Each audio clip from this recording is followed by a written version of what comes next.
আসসালামু আলাইকুম সম্মানিত শরীর, মাত্র 10 মিনিটে তুর্কি ভিসা আপনি করে নিতে পারেন। কিভাবে? অনেকেই এই ঘটনাকে অনেক তথ্যবহুল করে পেঁচিয়ে বলবে, আমরা খুব সহজ করে বলে দিচ্ছি। আপনার যদি ইউরোপ, আমেরিকা, অস্ট্রিয়া, কানাডার ভিসা থাকে, তাহলে আপনি অনলাইনে আবেদন করলে মাত্র 10 থেকে 15 মিনিটের মধ্যে তুরস্কের ই ভিসা পেয়ে যাবেন। কিন্তু আমরা যারা ইউরোপ, আমেরিকা, অস্ট্রেলিয়া, কানাডার ভিসা নাই, তারাও তো তুর্কি ভিসা পাওয়া প্রয়োজন। তারা কিভাবে তুর্কি ভিসা পেতে পারেন সেই বিষয়ে জনাব ফরিদউদ্দিন আপনাদেরকে তথ্য দিবেন। কেমন আছেন আপনি? আলহামদুলিল্লাহ ভালো আছি। আচ্ছা, তুর্কি ভিসা পাওয়ার জন্য প্রাথমিক ক্রাইটেরিয়া কি? হ্যাঁ, তুর্কি ভিসা পাওয়ার জন্য তুর্কি ভিসাটাকে আসলে অনেক গুরুত্বপূর্ণ বিষয় মনে করা হয়। অনেকটা বলা যায় যে ইউরোপের ভিসার মতোই তুর্কি ভিসাটাকে মূল্যায়ন করা হয়। তো এর জন্য যদি আপনি ভিজিট ভিসার জন্য ট্রাই করেন, আপনার অবশ্যই ভিজিটর প্রোফাইল লাগবে, মানে আপনার কয়েকটা দেশ ঘোরা থাকা লাগবে, ট্রাভেল হিস্ট্রি লাগবে। Travel history okay. আর এর পাশাপাশি আপনার হচ্ছে যে প্রফেশনাল প্রুফ লাগবে, যে আপনি যাই করেন, চাকরি করেন, ব্যবসা করেন, আমরা সবসময় বলি যে চাকরি করেন বা ব্যবসা করেন, ডকুমেন্ট লাগবে।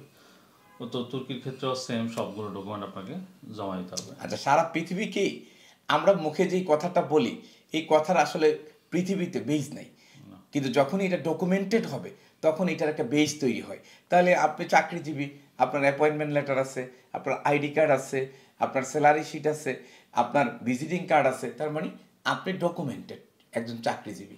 এমনি বহু মানুষ চাকরি করতেছে যে স্যালারি ব্যাংকে নিচ্ছে না, বহু মানুষ চাকরি করতেছে তার অ্যাপয়েন্টমেন্ট লেটার নাই, আইডি নাই।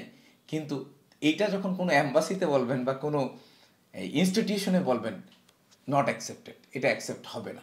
এজন্য এখন থেকে আপনারা যারা ভিসা আবেদন করবেন, তারা অ্যাকসেপ্টেড ওয়েতে, যে আমি চাকরি করতেছি, আমার চাকরিটা প্রুফ করতে হবে। সুতরাং প্রুফ করার জন্য যা যা ডকুমেন্ট প্রয়োজন এখন থেকে নিতে থাকেন। কারণ হঠাৎ করে কোম্পানির কাছে চাইলে কোম্পানি নাও দিতে পারে, কিন্তু যখন আপনি আগের থেকে প্রিপেয়ার থাকবেন তখন কিন্তু ডকুমেন্টগুলো আপনি সংগ্রহ করতে পারবেন। আর ব্যবসায়ী প্রত্যয় খুব সোজা, আপনার ট্রেড লাইসেন্স, টিন, আপনার ভিজিটিং কার্ড, পেড, এই 4টা ডকুমেন্ট থাকলেই আপনি ব্যবসায়ী, দ্যাটস অল। এরপরে চেম্বার, বড় বড় ব্যবসায়ীদের ক্ষেত্রে chamber of commerce, IRC, ARC, নানা ধরনের লাইসেন্স হইতে বা পারে, ব্যাট সার্টিফিকেট, ব্যাট সার্টিফিকেট থাকে দিয়ে দিবেন অবশ্যই, এটা প্লাস পয়েন্ট হিসেবে কাজ করে। তাহলে প্রফেশনাল প্রুফ গেল। এরপরে কি আসতেছে? হ্যাঁ, প্রফেশনাল প্রুফের পরে আপনার হচ্ছে একটা হোটেল রিজার্ভেশন লাগবে, হোটেল রিজার্ভেশন, এয়ার টিকেট লাগবে, এয়ার টিকেট। এটা কি কনফার্ম এয়ার টিকেট লাগবে? না, কোনো জায়গাতেই কনফার্ম হয়ে করে না, বুকিং লাগবে।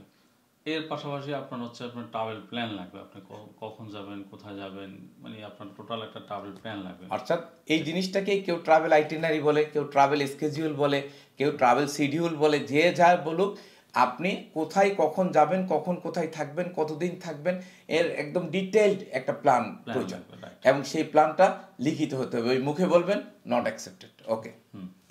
হ্যাঁ, আপনার ট্রাভেল প্ল্যান লাগবে। এর পাশাপাশি আপনাকে একটা ইন্স্যুরেন্স করতে হবে, ট্রাভেল ইন্স্যুরেন্স। যদিও তুর্কির ক্ষেত্রে একটু ডিফারেন্ট ইন্স্যুরেন্সটা, যেমন আমরা সেনজেন ক্ষেত্রে সেনজেনের একটা লিস্ট আছে, ওই অনুযায়ী আমাদের দেশি কোম্পানি থেকে করতে হয়।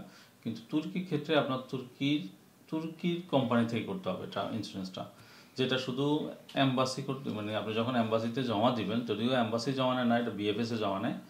ওখানে বিএফএসেও তুর্কির কর্মকর্তারা থাকে, তারা এই ডকুমেন্টগুলো দেখে রিসিভ করে।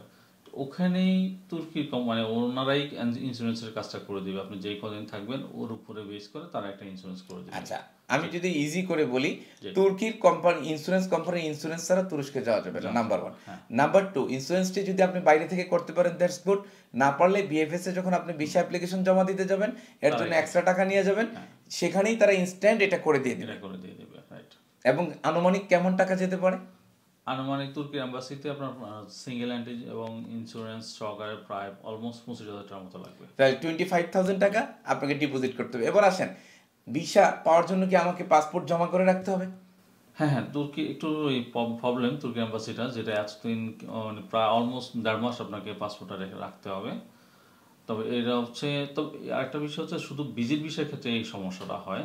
যারা যদি ইনভাইটেশন থাকে তাহলে কিন্তু অন অ্যাভারেজ প্রায় 15 দিনের মধ্যে, 10 থেকে 15 দিনের মধ্যে আপনার ভিসাটা পেয়ে যাবেন। কারণ ইনভাইটেশনটা অবশ্যই জেনুইন হতে হবে। আর ভিজিট ভিসা যারা করবে তাদের ক্ষেত্রে অলমোস্ট 1 থেকে 1.5 মাস। 1.5 মাস আপনার পাসপোর্টটা থাকবে। এখন পাসপোর্টে এখন আমরা যারা ট্রাভেল করি, কত ভিসা থাকে, ব্যবসায়িক প্রয়োজন থাকে। আমি এখন চায়না যাওয়া প্রয়োজন, মালয়েশিয়া যাওয়া প্রয়োজন, দুবাই যাওয়া প্রয়োজন। আমি এখন 1.5 মাস, এটার কোনো সলিউশন আছে কিনা? হ্যাঁ, এটা সলিউশন অবশ্যই আছে। আপনার যদি ইমার্জেন্সি, আপনার পাসপোর্টটা জমা দিলেন, জমা দেওয়ার 1 সপ্তাহ পরে আপনার যদি কখনো ইমার্জেন্সি দরকার হয়, আপনি একদিন আগে আবেদন করলে আপনি পাসপোর্টটা তুলতে পারবেন। তবে অবশ্যই মেনশন করতে হবে আপনি কত দিনের জন্য পাসপোর্টটা নিতে যাচ্ছেন। তো মনে করেন আপনি 7 দিনের জন্য রাখতে চাচ্ছেন, আপনি হয়তো 7 দিনের পরে 8 দিনের দিন বা 2-1 দিনের দিক সেদিক হতে পারে, পাসপোর্টটা জমা দিয়ে আসতে পারবেন। আচ্ছা, আমি একটু কথা, সেটা আবেদনটা কি অনলাইনে করতে হবে না হার্ড কপি তৈরি করে নিয়ে যেতে হবে? আবেদন সবগুলো ডকুমেন্টই হার্ড কপি নিয়ে যেতে হবে এবং বিএফএস এ নিয়ে যেতে হবে? বিএফএস এ নিয়ে যেতে হবে। আচ্ছা, তাহলে আপনাদের যদি পাসপোর্ট প্রয়োজন হয়, পাসপোর্টটা মাঝখানে 7 দিন পরে তুলতে পারবেন। আপনার একদম কি জন্য প্রয়োজন বিস্তারিত লিখে আপনি আবেদন করেন। আবেদন করলে ওই টাইম পিরিয়ডের জন্য আপনাকে পাসপোর্টটা তারা একদিন পরে দিবে এবং আপনি আপনার কাজ শেষ করে আবার পাসপোর্টটি জমা দিয়ে আসেন।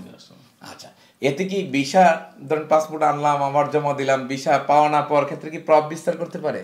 না, এটার ক্ষেত্রে প্রভাব বিস্তার করতে পারে না। তবে যেমন আমরা একটা বাস্তবে দেখলাম যে হচ্ছে একজনে, আমরা ডিটেলস বললাম না, একজনে হচ্ছে উনি একবার আনলো, আনার পরে হচ্ছে 7 দিন পরে আবার জমা দিল। তো ওনার 2 দিন পরে আবার ওনার দরকার, প্রয়োজনটা হলো যে পাসপোর্টটা তার লাগবে। তা সেকেন্ড টাইম আবেদন করার প্রেক্ষিতে এম্বাসি থেকে একদিন পরে রিজেক্ট করে পাসপোর্টটা দিয়ে দিল।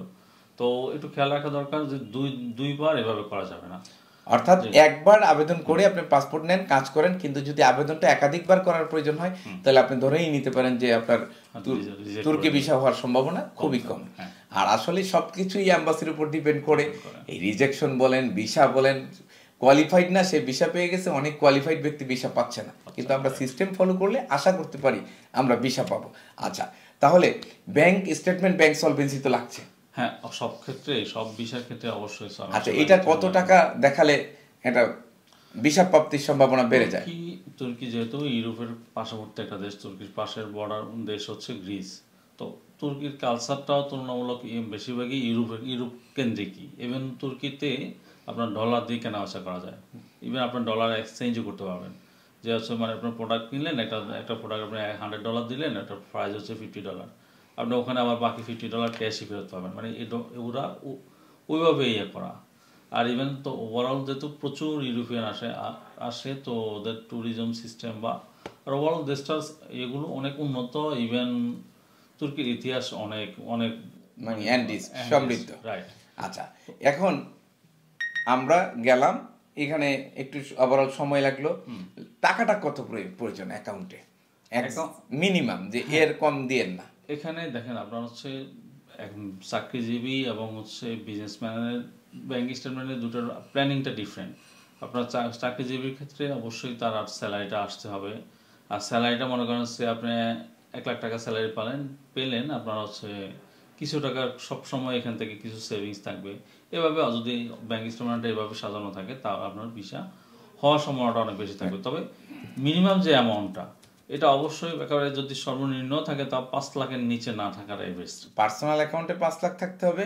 এখন কারেন্ট অ্যাকাউন্ট যেটা প্রতিষ্ঠানের নামে, সেখানে কত থাকলে বলা যায়? প্রতিষ্ঠানের নামে থেকে বেশি থাকলেও বেস্ট, তবে সব মিনিমাম 5 এর নিচে 5-5-10 থাকতে হবে আপনার দুটি অ্যাকাউন্টে মিনিমাম।